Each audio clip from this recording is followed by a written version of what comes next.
Hello everyone, welcome to the Kemet Maasai Academy. Today we're going to share with you a story of one of my students, Dreshaun Napier. He is 11 years old and he just received his results, the City and Guilds Mathematics Stage 2 3850 paper. He got a distinction. Now this is a paper that is normally done by 10th graders, by students going into vocational studies. And Dreshan, actually when he did the exam, he was 10 years old. As far as we know, he is the youngest to have received a distinction in the City and Guilds Math Stage 2. So we are going to share his story with you. We're going to be speaking with Dreshan himself, the man of the moment, and we're going to be speaking with his mom, Russhana Reid, also his uncle, Omar Wyndham. So you're going to want to stay tuned to the end to hear the experience as well as recommendations and tips, for those who want their child, or if you are a child watching, if you want to achieve what Dreshan has achieved, keep listening to find out what you need to do. Alright, so today is March 14, 2021, and stay tuned for all of that information. Now,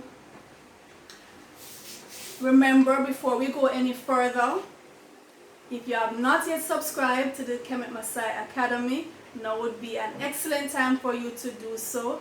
Also, click like and share this video with as many persons as you can. Remember, we need to stay motivated and we need to motivate others. Click like, click share. We also want to reach out to our supporters on Patreon, those who have contributed to the school. Keep doing so, and for those who would want to support us, the link is below. Our Patreon link is below, so just check that out and become a supporter of the Kemet Maasai Academy. I want to show you as proof. So here, this is Dreshan's certificate showing his distinction, right? So he's very proud and we are very proud of him. So let's get into it and find out from the man himself what this was all about. So Dreshan, I know, because I'm his teacher, right? So I know that he readily accepted the challenge when I put forward to him that I wanted him to go for the City and Guilds. He is in grade 6, and so at our institution, our grade 6 students, as a normal part of our curriculum, they prepare for the PEP exams as well as 3 CSEC subjects. So that's mathematics, human and social biology, and English language. So he was well on the way in preparing for those subjects. So when I said to him, I gave the entire class a test paper of the City and Guilds level 2, and this was the beginning of September, and so I had not even taught some of the topics. And Dreshan, at the time, he got 78%, and I was impressed, and so I expressed to his mom, let's try him with it. So I know that he readily embraced it. So Dreshan, I want you to tell us, how did you prepare for the City and Guilds Maths exam? When I was preparing for the City and Guilds exam, from Monday to Friday, I do online class from 7:30 in the morning to 3 o'clock. And I come to face-to-face class from 6 o'clock to 8 o'clock in the night, and that's Monday to Thursday.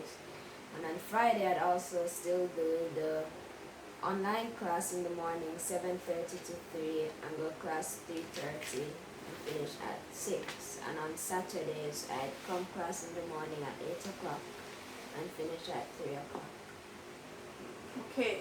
Well, I know for some that would sound like a very grueling, very tedious task. Did you find it that way? Were you worn out by it, or was it something that you fell into it?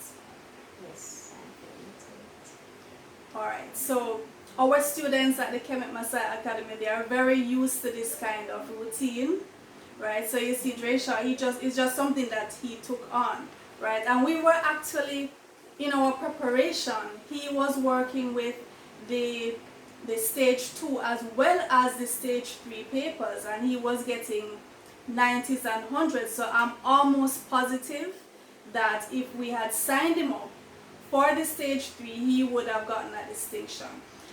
Dreshan, when we went on the day of the exam, when he was sitting the exam, mom was there, I was there, uncle was there, and because of the preparation that we had, I could tell his mom, 45 minutes, this is a 2-hour exam, and I could tell her 45 minutes into the exam, I knew he was finished, because in our preparation, he would normally do 2 papers within the 2 hours, and usually have 30 minutes to spare, right? And he actually went to sleep in the exam. When he came out, he told us after 45 minutes he was done, he checked over, he went to sleep. Alright, so Dreshan, normally in class, I know that you love to help your classmates. He actually calls himself the helpinator. It's a term he has for himself, the helpinator. So tell us, why is it that you feel it is important for you to help your classmates? So when I help them, I feel like I'm helping them to understand it more. Instead of them not doing anything, I'd show them how to do it step by step so that they could understand it themselves. Right, which is very important, right? We have to help each other. And I know that for some of the older students whom I teach, like from other schools, those who normally are doing the CSEC in grade 11, grade 10, they look up to Dreshan and other students his age, right, because of their mastery of it. So it's something that I find very positive to see this young man going around. So when he's finished with his task, he goes around and he helps others. Dreshan, what is your favorite? Tell me your 3 favorite math topics. My 3 favorite math topics are graph, algebra, and matrices.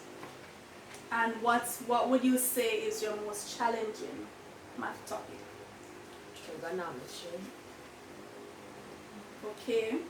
Now, as I said, today is March 14, and for those who, the entire planet has been experiencing to some extent a lockdown. For some persons, total lockdown, some semi-lockdown. Here in Jamaica, we have been on different stages of lockdown since March 13 last year. So it's actually an entire year that schools have been closed. So for our school, we have been online for the most part. And so, Dreshan, it has been an entire year since you were coming to normal school face to face. How has the lockdown affected you, you think? How did it affect your preparation for the exam? How do you feel in general about the lockdown? Well, I think that the lockdown has made school life harder because I'd have to do online class, and the apps that I would use, there would be technical difficulties, more distractions around the house, and it would be harder than regular face-to-face where you would just do the work without distractions normally. Okay.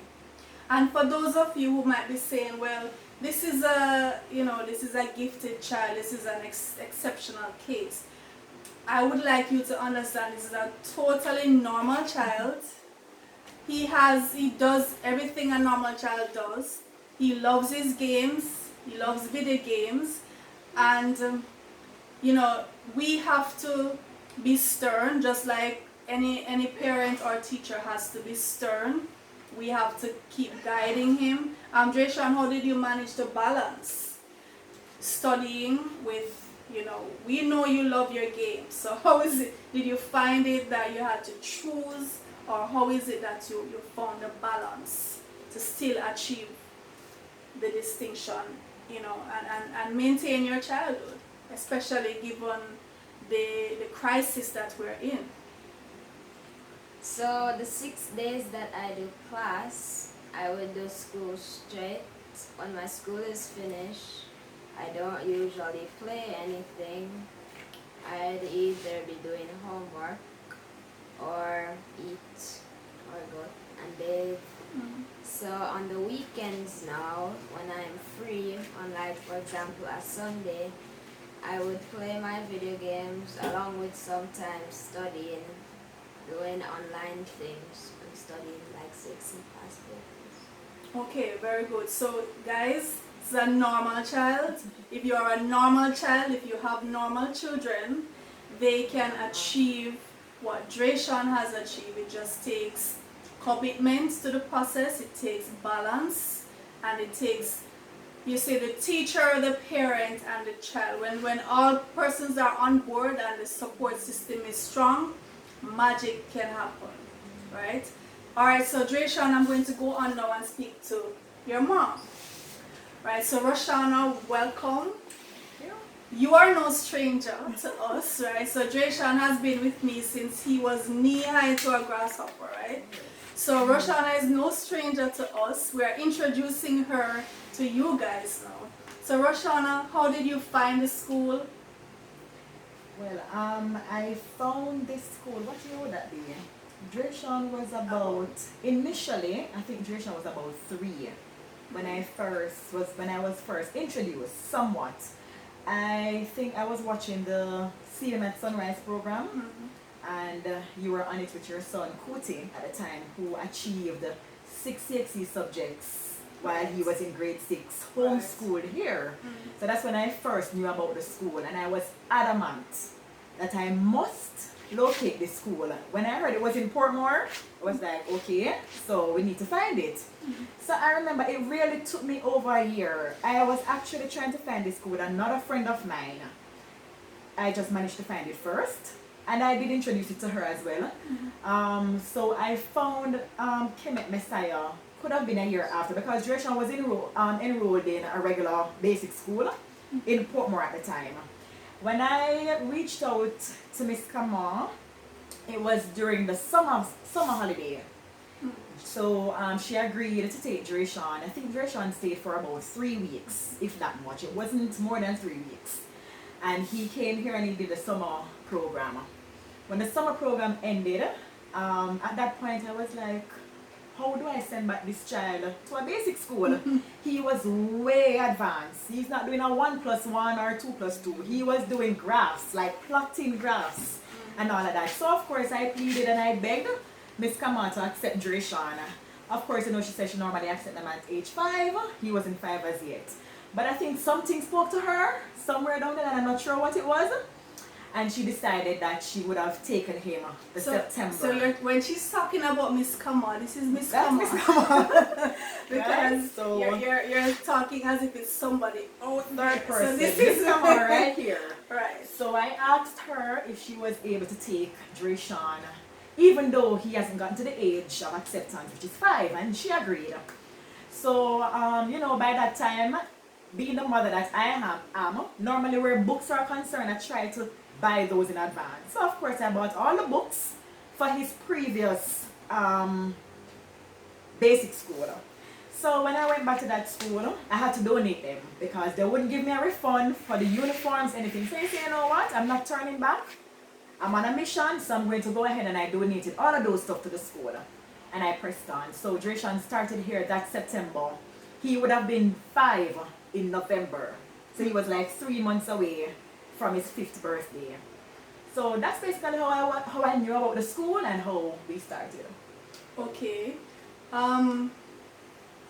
When I told you that Dreshan, that I wanted him to do the City and Guilds mathematics, how did you receive that information? Well, when you called me, I think you sent me a message. I think it was a text message that you said, you gave the class a City and Guilds paper and Dreshan without even being taught all of the topics. Right. He achieved a 78%. So you think we should go with it. And I can tell anybody, you know, I always refer to Miss Kamau. Like, I remember watching an interview with Usain Bolt, how he speaks about his coach.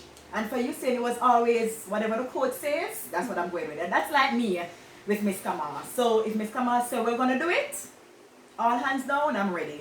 If she's going to pull back, she said, Rushan, I don't think, then that is it. So when I was told, when you told me that you would want Dreshan to sit the City and Guilds right away, I know once you, I'm sure that you saw him ready, or you were ready to get him prepared for that exam.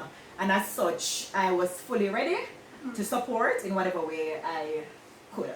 Okay, I'm sure that there are persons, you know, maybe relatives, persons in your community, once they know about, you know, the fact that you are, in their opinion, pushing this child, you know, maybe they think you're pushing too much. How did you deal with that kind of response? The naysayers, you know, those who have the negative comments, discouragement. How did you deal with that? Well, you know, I think by now I'm used to it. Dreshan been here from 4+. Right. And I think I had that dealing with from that very same time. I remember the first year that I got a book list. I think I called you after so when I went to the bookshop, the teacher was like, how old is your son is? I said, he's 5. So she's like, but this can't be his book list. I said, this is his book list. And she's like, you know, why would you, you know, and she went on. And I'm saying, well, listen, if you want good, as Jamaicans say, you know, it's a for run. So this is the book list. And at one time, it's almost like she refused to even go through. And I'm saying, this is my 5-year-old, because I think it had the age on the paper. So she was kind of amazed as to say, 5-year-old with these kind of books. You know, so I've been dealing with that from over a time. So really and truly, I have a lot of that. At my workplace, you'll hear people say, Russhana, don't you think that's too much? Why are you pushing him so much and all of that? But I mean, I have proven that it's not a push. You just have to be dedicated. And we're on the same mission, as Miss Kamau said earlier. It's a 3-way relationship. It's not just the teacher, it's the teacher, the child, and the parents, and the supporting. And I must say, Dreshan is from a strong support system. We have a very strong support system. I couldn't do it by myself. Right. My brother is like, in all my interviews, I'll say that if I am, my work can be very demanding. So most of the time I am dependent on my brother to take him to and from school and stuff. So his support system, mother, father, you know, up to grandmother, we have a very strong support system, and I think that plays a key part in him achieving this distinction. How would you advise parents who, you know, maybe they see great potential in their child, or even, as I said, it's just a regular child, but they want to push that child? What advice would you give to parents like that? Well, I must say, if you see, and I always tell people, even my co-workers, I tell them, if you see the potential in the child, don't stop. It's hard, because sometimes as a parent, within yourself, you say, boy, you know, it's a lot on the child. That happens to me a lot. You know, to say it's a lot for them to bear, and you have to take away the games from them and the natural life, but don't stop. It is possible. Dreshan is not the first child to do it. We have roots from the school who have done it on 3 or 4 occasions actually. So it's no gift. You don't have to be a, you know, no abnormal child. It's just a normal child, as we say. So I would encourage parents not to give up. Once they see the potential, even if you don't see it, still push your child, because it's doable. Right. It's doable. And for those who can, because you see, our students routinely in grade 6, as I said, they do 3 CSEC subjects, and so we have to start preparing them we get them from grade 1. And even those who they're coming in grade 3, grade 4, grade 5, we still try to prepare them for that. Right? For those who can't physically be here with us, this is the whole point of this channel. This is the reason why I spent all this time creating these videos, so you have the opportunity to benefit from the teachers. So for Dreshan, for example, he was on the channel when he wasn't physically with me or on the online class, he was checking out the videos on the channel as part of his preparation. If you can't be here physically with us, go on the channel. We have many playlists. We have a grade 4 playlist, grade 5 playlist, grade 6, all the way up to grade 11 for now, right? If it's algebra you want, you go to the algebra playlist. If it's graph you want, you go to the graph playlist. In addition to that, we have motivational videos, because we understand that it's not just the academics. To get a child to achieve these things that we're asking of them, they have to be motivated beyond the norm. And so we have 69 motivational videos that you and your child can access. Just watch them and be inspired, be motivated. As part of our curriculum, we also do Black Achievers. So our students study those men, women, and children like themselves who have achieved greatness. And all of this comes together. Right? So when we're asking them to do this, they know that it's something that's achievable. Alright, so mommy, thanks for talking with me. I'm going to ask you now to allow uncle to come and speak, and we're going to find out his role in Dreshan's success.